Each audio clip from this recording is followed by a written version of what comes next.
अस्सलामुअलैकुम वरहमतुल्लाहि वबरकातुहू। मेरे प्यारे नाजरीन, अभी इस वक्त मुसलमानों के लिए एक बहुत बड़ी और बुरी ख़बर निकल कर के सामने आ रही है। ऑल इंडिया इत्तिहादुल मुस्लिमीन मजलिस के सदर बैरिस्टर जनाब असदुद्दीन ओवैसी साहब और जमीयत उलमाए हिंद के सदर मौलाना अरशद मदनी, इन दोनों पर गाज़ियाबाद पुलिस ने FIR दर्ज कर ली है। इसमें साफ लिखा हुआ है, आप पढ़ सकते हैं कि अरशद मदनी, ओवैसी साहब और ज़ुबैर के ख़िलाफ़ गाज़ियाबाद पुलिस ने FIR दर्ज कर ली है। ये पूरा मामला क्या है, आइए इसको जानते हैं। जैसा कि आप हज़रात को मालूम है कि गाज़ियाबाद दासना मंदिर के बाहर यती नरसंहानन के ख़िलाफ़ जो एहतजाजात किए गए, जो प्रोटेस्ट हुआ, और ख़बरों के मुताबिक उस एहतजाज में तशद्दुद भी हुआ।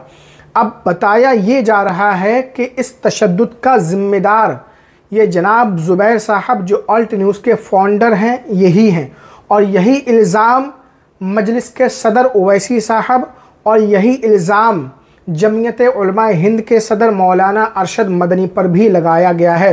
मोहम्मद ज़ुबैर के ऊपर FIR दर्ज कर लिया गया। 4-5 धाराओं का इस्तेमाल करते हुए जो है इनकी गिरफ्तारी की भी जो है वो मांग जो है वो सोशल मीडिया पर की जा रही है।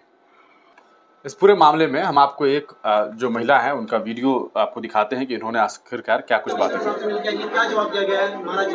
मैंने ऐसा जवाब कभी सुना नहीं। कह रहे हमें नहीं पता, आप भी ढूंढ लो, हम भी ढूंढ लेंगे। अच्छा, अब क्या संतोषजनक जवाब है? और ये तो बिल्कुल संतोषजनक नहीं है। मेरा आपके इस चैनल के माध्यम से कहना है कि 2 दिन में महाराज जी नहीं मिले तो हम 13 तारीख को महापंचायत करें। 13 तारीख को महापंचायत है, आगे कार्रवाई की क्या मांग की जा रही है? हमने ये कहा कि जिनका वीडियो में तय हो गया है कि ये सरपंच से जुदा के नारे लगा रहे हैं, आप उन लोगों को करिए। और तीसरा जो हमने सबसे इम्पोर्टेंट चीज आज कमिश्नर साहब से कही कि मोहम्मद ज़ुबैर पे हमें आज FIR चाहिए। ट्विटर के माध्यम से देखा जा रहा है महाराज जी ने काफी अपशब्द भी बोले हुए हैं और ऐसे गंदी और भद्दी बातें वो लोग कर रहे हैं, उन पर कुछ कार्रवाई लगी है? उन पे कार्रवाई। हम यही तो कहने आए हैं कि भाई जो ट्विटर पे जिन्होंने जिहादी भीड़ हमारे पीछे छोड़ दी है, कम से कम उन हैंडल्स पे तो कार्रवाई की जाए। तो मैडम का कहना है। और साथ ही साथ में मैं आपको बता दूं कि मौलाना खालिद सैफुल्लाह रहमानी साहब जो बोर्ड के सदर सेक्रेटरी हैं, उन्होंने यती नरसंहानिन के हवाले से एक बहुत बड़ा ऐलान जारी किया है। आप हजरात उनकी ये वीडियो देख लीजिए। गवर्नमेंट को एक ऐसा कानून बनाने पर, मौसर कानून तो है, मौसर कानून बनाने पर आमादा किया जाए कि जिससे किसी मज़हब की, मजहबी मुक़द्दस शख्सियतों की बेहतरामी न हो। आप सब लोग इसमें बोर्ड के साथ हैं इंशाअल्लाह। मेरे भाइयों और बुज़ुर्गों, जब ऐसे वाक़यात पेश आते हैं तो उसमें उससे हमें सबक भी लेना चाहिए। हम ये देखें कि इस मुल्क में, जिस मुल्क में हम रहते हैं, 80% बिरादरान वतन के दरमियान हमने कितने लोगों से रसूलुल्लाह सल्लल्लाहु अलैहि वसल्लम का तारुफ़ कराया है। ये हमारी बहुत बड़ी कमज़ोरी है। देखिए, मार्फत से मोहब्बत पैदा होती है, मार्फत से अज़मत पैदा होती है। जब आदमी किसी को पहचानता है, उसकी हकीकत से वाकिफ़ होता है, तब उसकी मोहब्बत उसके सीने में पैदा होती है, तब उसकी अज़मत उसके दिल में पैदा होती है। आदमी अगर वाकिफ़ नहीं हो, अज़मत भी पैदा नहीं होती। यह हमारा कसूर है। हमने इस मुल्क में रहने वालों को रसूलुल्लाह सल्लल्लाहु अलैहि वसल्लम के अखलाक, आपकी तालीमात, आपकी सीरत तैयबा, आपकी इंसानियत नवाजी, आपके लोगों के साथ हुस्न सलूक की तालीमात, आपका इंसाफ, आपका अदल, आपके यहाँ मज़ाहिब का एहतराम, पेशवायान मज़ाहिब का एहतराम, इन पहलुओं को हम लोगों के सामने नहीं रख सके। आइए अज़्म कीजिए, इरादा कीजिए। यह रबीउल अव्वल का महीना अभी गुज़रा, हम लोग जुलूस भी निकालते हैं, जलसे भी निकालते हैं, नारे लगाते हैं। कभी हमें तौफ़ीक़ होती है कि हम अपनी मस्जिदों में अपने महल्ले के बिरादरान वतन को बुलाएं कि आज आप हमारी मस्जिद में तशरीफ़ लाइए, उनको हम एक वक्त का खाना खिलाएं और मुरतब तौर पर हुजूर सल्लल्लाहु अलैहि वसल्लम की सीरत उनके सामने रखें, क्या कभी हमें इसकी तौफीक हुई?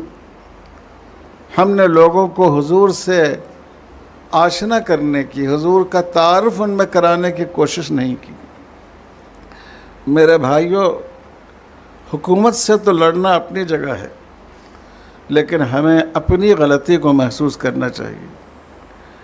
ये जो मुल्क है, जो पत्थर को पूजता है, जो सांप कीड़े को पूजता है, इसके ख़मीर में इहानत नहीं है।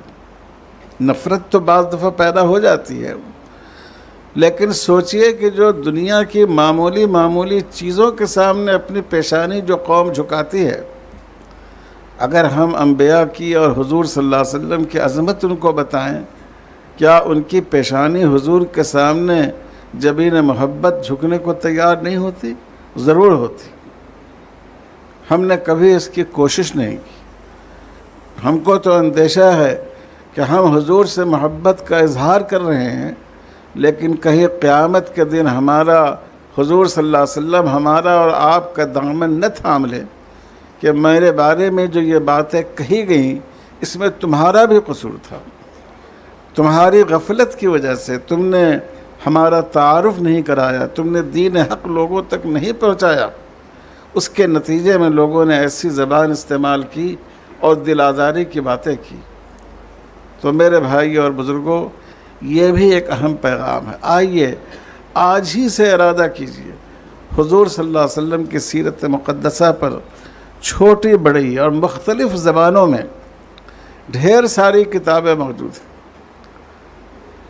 छोटी छोटी मुख्तसर किताबें जो हुजूर सल्लल्लाहु अलैहि वसल्लम की सीरत पर हैं, अगर आप कहेंगे तो मैं भी उसकी निशानदेही करूँगा। हज़ारों लाखों की तादाद में उसको छापिए। एक एक गैर मुस्लिम भाई को आप जाकर उनके हाथों में मोहब्बत के साथ पेश कीजिए।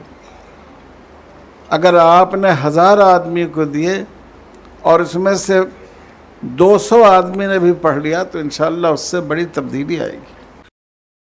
तो मेरे प्यारे नाज़रीन, जैसा कि आपने देखा कि मौलाना खालिद सैफुल्लाह रहमानी ने मुसलमानों से क्या अपील की कि मुसलमान सब कुछ बर्दाश्त कर सकते हैं, लेकिन वो अपने नबी की शान में गुस्ताखी बर्दाश्त नहीं कर सकते। और साथ ही साथ मैं आपको ये भी बता दूं कि यती नरसंहार के ख़िलाफ़ जो प्रोटेस्ट किया जा रहा था, जो एहतजाज हो रहा था, उसमें 6 लोग और गिरफ़्तार कर लिए गए हैं। तो बहुत ये सब बुरी ख़बर है मुसलमानों के लिए। आप हज़रात इस बारे में क्या सोचते हैं, कमेंट करके ज़रूर बताएं और इस वीडियो को लाजमी शेयर ज़रूर कर दें। अस्सलामु अलैकुम व रहमतुल्लाहि व बरकातहू।